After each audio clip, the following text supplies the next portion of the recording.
Bismillahirrahmanirrahim. Assalamualaikum warahmatullahi wabarakatuh. Selamat pagi, salam sejahtera bagi kita semuanya. Om Swastiastu, Namo Buddhaya, salam kebajikan. Yang saya hormati para Menteri Kabinet Indonesia Maju, yang saya hormati Ketua Umum Dewan Pengurus Korpri Nasional, Profesor Dr. Zudan Arif Fakrullah beserta seluruh jajaran, Ketua Umum dan Pengurus Korpri di Kementerian, Lembaga, Provinsi, Kabupaten dan Kota, dan segenap anggota Korpri yang saya hormati, yang saya banggakan, hadirin undangan yang berbahagia. Senang sekali pada pagi hari ini bisa hadir di Rakernas Korpri. Ini adalah satu-satunya organisasi pegawai Republik Indonesia di luar kedinasan. Tadi Prof. Zudan menyampaikan anggota Korpri sudah mencapai 4,4 juta. Ini jumlah yang sangat besar dan juga menjadi kekuatan besar penentu kemajuan bangsa.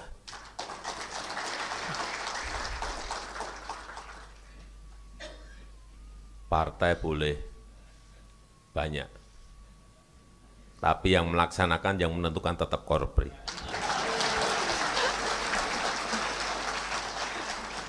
Karena yang menjalankan apapun yang ada di pemerintahan itu Korpri. Jadi ibarat kendaraan, birokrasi ini mesinnya. Mesin, betapa sangat pentingnya. Birokrasi itu mesinnya. Dan kita membutuhkan mesin dengan tenaga yang kuat.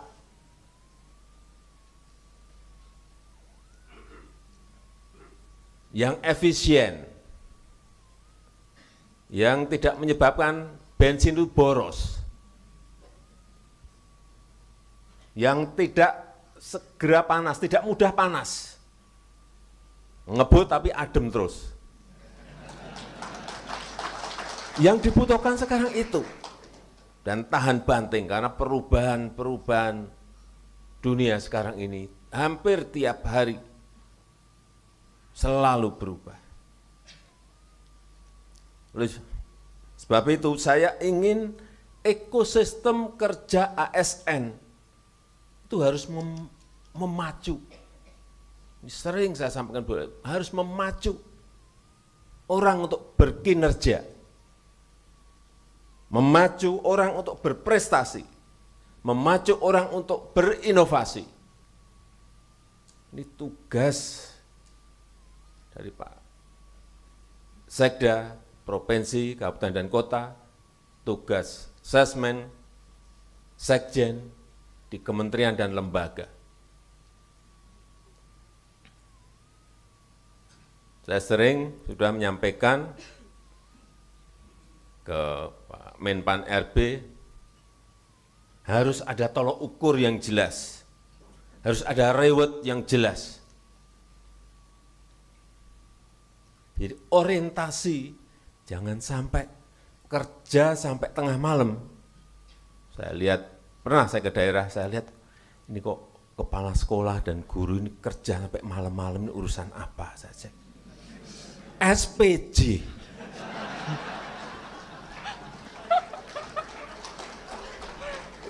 Bukan urusan menyiapkan, merencanakan kegiatan belajar mengajar, tapi urusannya SPJ. Oleh sebab itu saya balik ke sini, saya sampaikan ke Menteri Keuangan, Bu, ini sistem ini harus dirombak, harus dirubah, sehingga orientasi ASN kita tidak menyiapkan SPJ. SPJ itu wajib ya, tapi jangan sampai prosedur 43 step. Itu belum anaknya. Karena dari pusat 43, begitu sampai provinsi, begitu sampai kabupaten, sampai kota, bisa menjadi 120-an. Beranak pinak. Benar enggak? Siapa yang bilang tidak benar, tunjuk jari. Saya beri sepeda. Karena kenyataannya seperti itu. Kenyataannya seperti itu. Ada sebuah sistem kita ini yang enggak benar. Mestinya birokrasi kita ini mestinya urusannya urusan yang penting. Karena memang ini adalah mesin. Apa yang penting itu? Di provinsi, kabupaten, dan kota, dan nasional. Pertama, pertumbuhan ekonomi. Harusnya ukurannya seperti itu. Sekda nggak bisa diangkat kalau dia tidak bisa misalnya menumbuhkan ekonomi di sebuah kabupaten 6, ukurannya gitu. Bukan urusan apa, bukan ukurannya SPJ. Repot kalau seperti itu, kejebak ke dalam sistem seperti itu. Ukurannya lagi apa? Inflasi. Kepala dinas yang berhubungan dengan inflasi apa? Kalau inflasi tidak bisa di bawah 3, berarti nggak kerja. 3, kemiskinan. Ini yang dibutuhkan memang itu. Bukan kejebak pada rutinitas harian yang SPJ, prosedur. Itu Pak Menpan harus dirumuskan setelah undang-undang ASN jadi. Sehingga kita berubah betul. Karena dunia sekarang ini perubahannya sangat cepat sekali. Saya terakhir di G20 di India, ada 6 negara menyampaikan dan khawatir sekali dengan yang namanya AI, Artificial Intelligence. Sekarang sudah muncul lagi generatif Artificial Intelligence. Apa yang ditakutkan? Teknologinya ini sudah melesat maju, regulasinya belum siap, belum ada, sudah kemana-mana. Mestinya teknologi muncul, regulasinya disiapkan oleh birokrasi kita. Setiap muncul, siapkan. Kalau enggak siap, yang kena nanti seperti yang baru saja kejadian. TikTok Soft.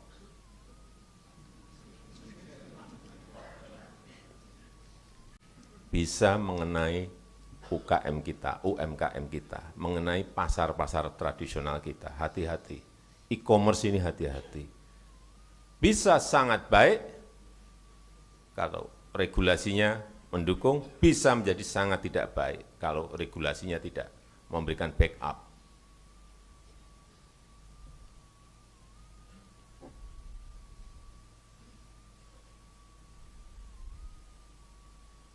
Itu mestinya tugas-tugas besar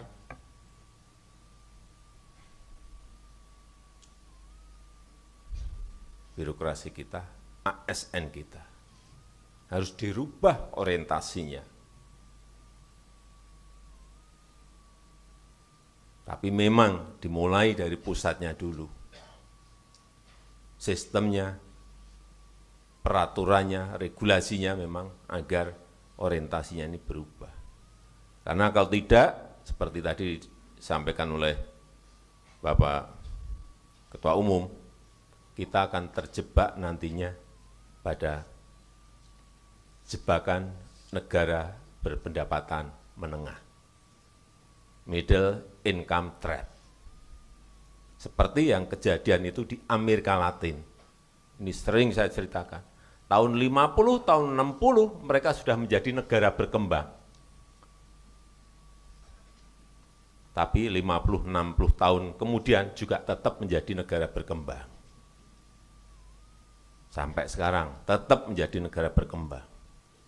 Padahal saat itu mereka diberi peluang untuk melompat menjadi negara maju. Saya lihat, saya pelajari kenapa.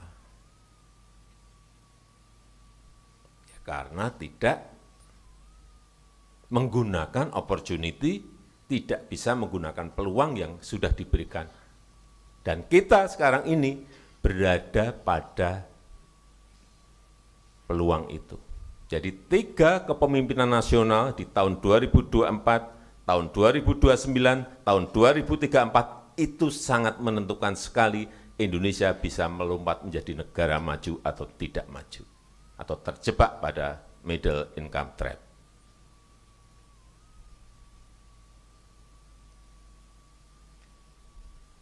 Ini yang sangat penting untuk menjadi pemikiran kita bersama. Begitu kita tidak bisa memanfaatkan peluang di 3 periode kepemimpinan ini, ya kita akan tetap menjadi negara berkembang. Kalau kita tidak bisa merubah sistem yang ada menjadi lebih cepat, menjadi lebih baik, menjadi lebih efisien, ya kita akan terjebak kepada middle income trap. Padahal peluangnya besar sekali. Bonus demografi akan muncul nanti di tahun 30-an.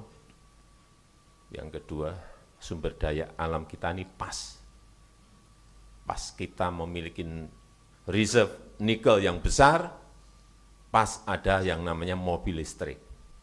Tapi kesempatan itu hanya muncul biasanya dalam satu peradaban sebuah negara, itu hanya sekali.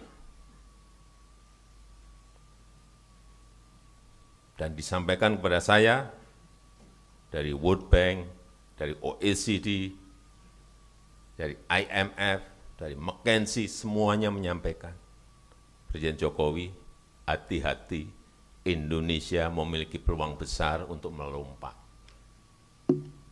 Tapi kalau ditangani dengan cara yang keliru, rutinitas, monoton, mohon maaf, negara Anda akan terjebak pada negara berpendapatan menengah terus, seperti yang terjadi di Amerika Latin. Ini yang kita nggak mau.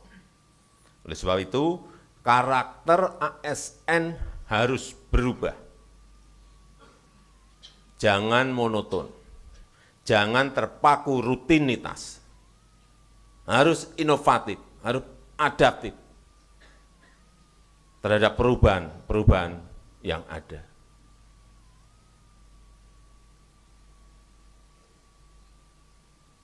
Regulasi, baik itu undang-undang, permen, perda, nanti ada peraturan dinas, ada peraturan menteri,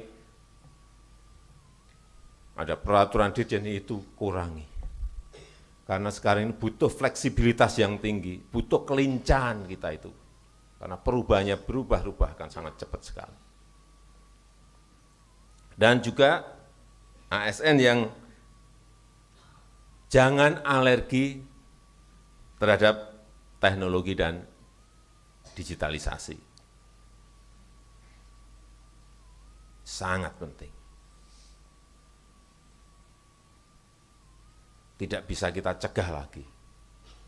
Mengejarnya harus lewat teknologi dan digitalisasi. Karakter itu yang menurut saya harus terus disampaikan kepada seluruh anggota Korpri.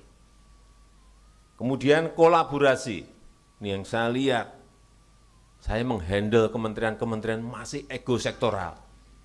Ini jalan sendiri, ketemu Nadiman enggak jelas. Itu yang berusaha selama 9 tahun saya handle agar mereka satu tujuan. Ini mendukung ini, tujuannya satu. Sehingga yang namanya saya bolak-balik sampaikan, Pak Sekjen, Pak Sesmen, Pak Sekda, tolong didesain yang namanya APBN, yang namanya APBD, itu jangan banyak-banyak program. Anggaran jangan diecer-ecer ke dinas-dinas. Buat 1, 2, 3 program cukup, tapi goal. Sampaikan juga ke DPRD mengenai itu. Jangan semua diratain. Kalau ada kenaikan APBD 5%, semua dinas tambahnya 5%, 5%, 5%, 5%, 5%, 5%. Wah, yang terjadi seperti itu. Saya mengalami karena saya pernah jadi wali kota 2 kali, pernah jadi gubernur, pernah jadi presiden 2 kali. Enggak ada di Indonesia seperti itu. Dari bawah wali kota 2 kali, gubernur, presiden 2 kali, enggak ada. Jadi saya nyelami betul, ngerti betul situasi di lapangan seperti apa. Kembali lagi ke APBD tadi, APBN, APBD. Jangan terlalu banyak diecer-ecer ke dinas. Nanti dinas di bawahnya apa? Sekarang karena berubah-ubah terus saya sudah. Apa kabit, nanti ke kabak, ke kasih misalnya. Kalau seperti itu nggak akan jadi barang. Udah, fokus saja. Kalau kabupaten belum ada waduk, sudahlah konsentrasi buat waduk. Setahun 1 cukup, tapi jadi barang.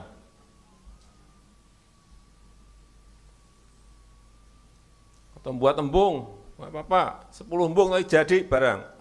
Tidak semua diratain, semua dinas. Tambahan anggarannya sama 5%, ada kenaikan anggaran semuanya 5%. Ada prioritas dong. Mana yang harus didahulukan? Mana yang menjadi skala prioritas kita?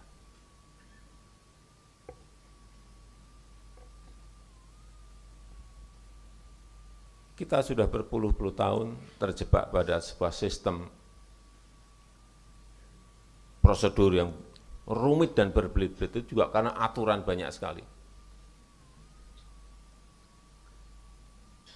Saya pernah mencabut 3.300 perda. Jangan tepuk tangan dulu. Cabut, udah. Sampaikan ke Mendagri, cabut. Ya Pak, kita cabut. Lewat kajian, lewat kalkulasi cabut. Tidak ada 3 bulan digugat di mahkamah. Kalah. Udah setelah itu saya udah nggak usah. Nah ya cabut lagi nanti kalah lagi gimana udah.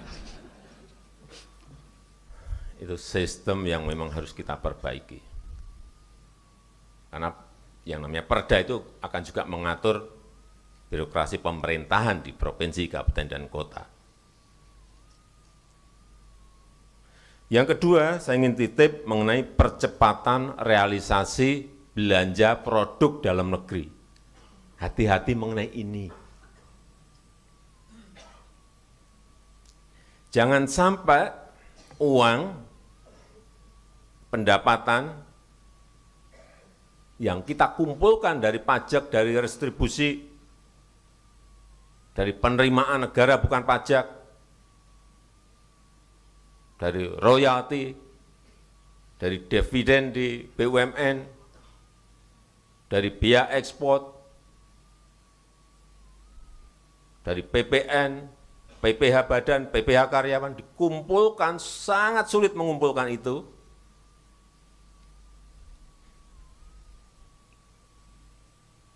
Menjadi APBN, menjadi APBD,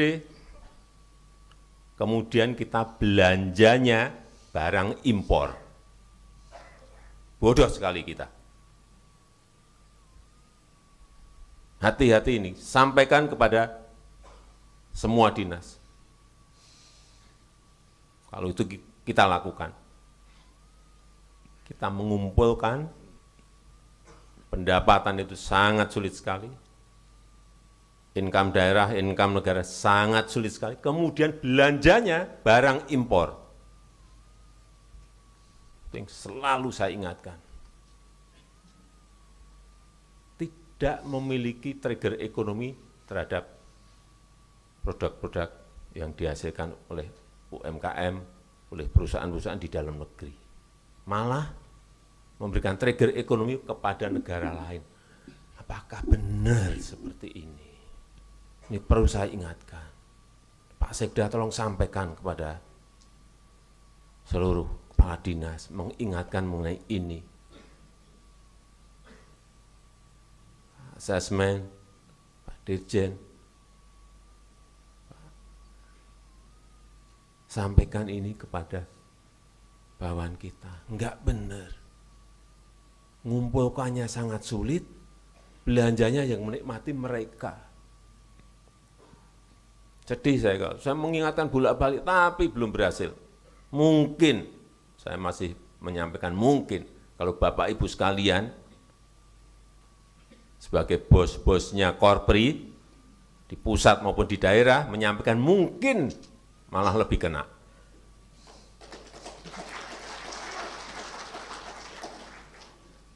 Karena ini, tadi pagi saya cek, karena data selalu sarapan pagi saya itu data. Realisasi belanja produk dalam negeri. APBN itu baru 69%. 69%. APBD lebih rendah lagi, 56%. Nggak tahu yang dibeli ini apa, kok baru 56%. Realisasi belanja produk dalam negeri. Kita pantau terus, sekarang ini udah gampang sekali dengan adanya digital ini. BUMN 46%. Gimana kita mau menggerakkan UMKM kita, akan menggerakkan ekonomi kita kalau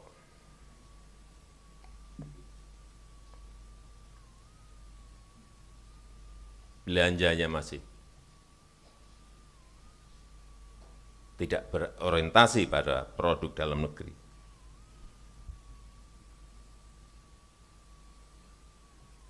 Yang terakhir mengenai IKN yang berkaitan dengan perpindahan. Artinya, Bapak Ibu sekalian,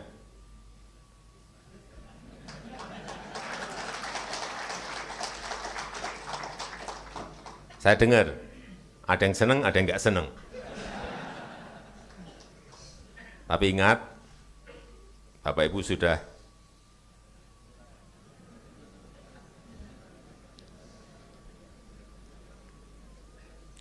Bapak Ibu sekalian, kita ini memiliki 17.000 pulau.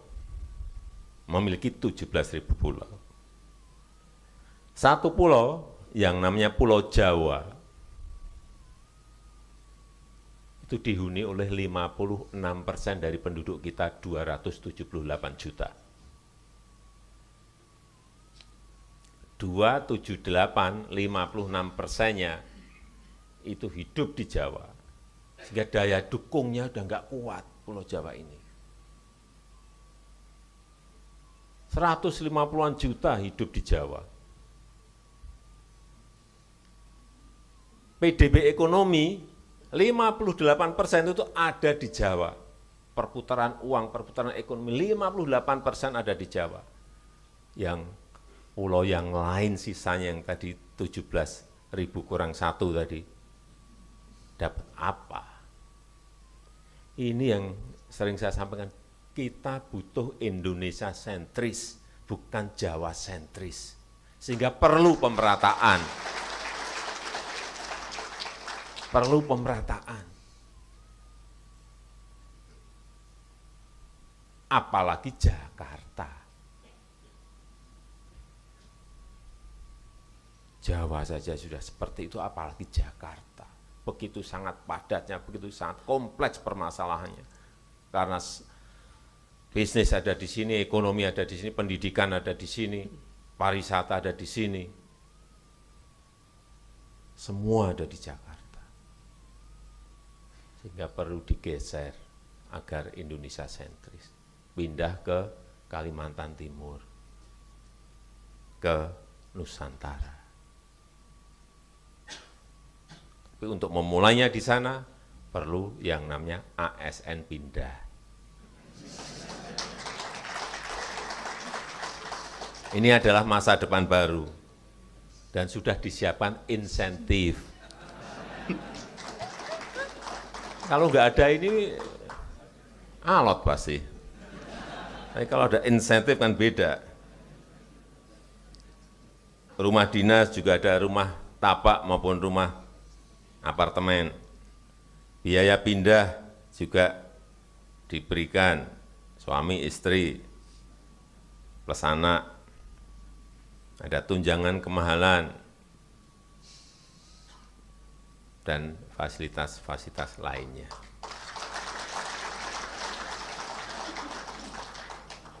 Memang butuh jiwa pionir.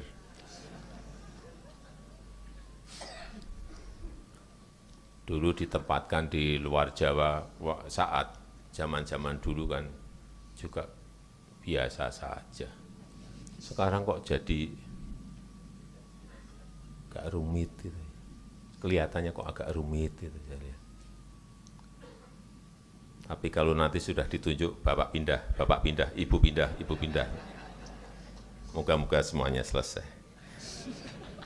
Saya rasa itu yang ingin saya sampaikan dalam kesempatan yang baik ini, dan dengan mengucap Bismillahirrahmanirrahim pada pagi hari ini secara resmi saya buka rapat kerja nasional Korps Pegawai Republik Indonesia tahun 2023. Terima kasih.